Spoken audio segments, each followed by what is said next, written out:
দাদা, আমাকে বাঁচান, আমাকে কিছু করতে তাড়া করেছে। তুমি ঠিক জায়গায় এসে পড়ছো। এখানে জম আসতে ভয় পায়, আর দু চারটে গুন্ডে এসে কি করবে?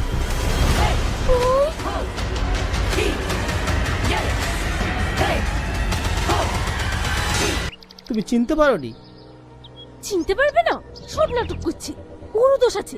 অত রাতে কি করতে গেছিল ওখানে? ওই রাস্তাতে তো আমাদের দিনের বেলা যেতেই ভয় লাগে। ওসব নিয়ে আর মন খারাপ করিস নি রে মা, যা হবার হয়ে গেছে। দুঃস্বপ্ন মনে করে ভুলে যা। মাস্টার মশাই, খুব খারাপ লাগলো ব্যাপারটা শুনে। আমার এলাকায় এরকম একটা অপকর্ম, ছি ছি ছি ছি। আচ্ছা বলতো মা, কোন কোলাঙ্গারের ছেলে এই কাজটা করলো? তার 14 গোষ্ঠীকে আমি জেলের ঘানিটা নিয়ে ছাড়বো। তাহলে জানেন জেলের ঘানি আপনার ছেলে রকিকে। স্টপ! তোমার সর্বনাশের কথা শুনে আমি দুঃখিত, তাই বলে আমার সম্মান নিয়ে ছিনিমিনি খেলা? মাস্টার মশাই, আপনার মেয়েকে থামতে বলুন, না হলে এই অন্যায় আমি বরদাস্ত করব না। থামতে তো হবে এমএলএ বাবু, ও তো এমএলএ ছেলে। কি বলতে চাইছেন আপনি? মিথ্যা নাটক করে মেয়েকে এমএলএ বাড়ির বউ বানাতে চাইছেন? থু!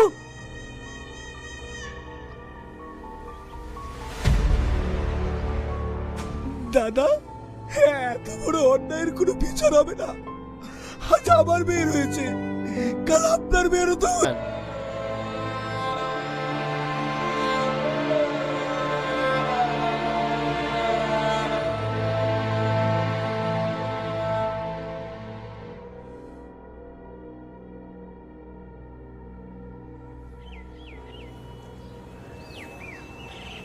আরে মশাই, আপনারা কি নাকি তেল দিয়ে ঘুমাচ্ছেন? এলাকায় এত কিছু হয়েছে, তার কোনো খবর রাখেন? একটা গ্রুপ বিন্দাস মধুচক্র চালিয়ে যাচ্ছে, সে খবর কি রাখেন? কার কথা বলছেন স্যার? কি যেন নাম? ও হ্যাঁ, খগেন মাস্টার। ওর মেয়ে আমাদের পাড়ার কচিকাঁচা ছেলেদের মাথা খেয়ে নিল। তাড়াতাড়ি অ্যারেস্ট করুন। ঠিক আছে স্যার, ঠিক আছে, আপনি শুধু আমার দিকটা একটু দেখবেন।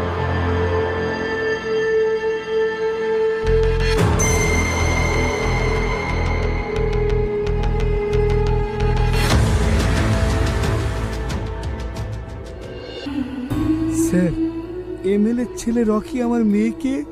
এমএলএ ছেলে বলে কি মাথা কিনে নিয়েছে নাকি? কি নাম আপনার? খগেন। আপনার ব্যাপারে তো একটা অন্য রিপোর্ট আছে। একজন স্কুল শিক্ষক হয়ে মেয়ে নোংরা পথে রোজগার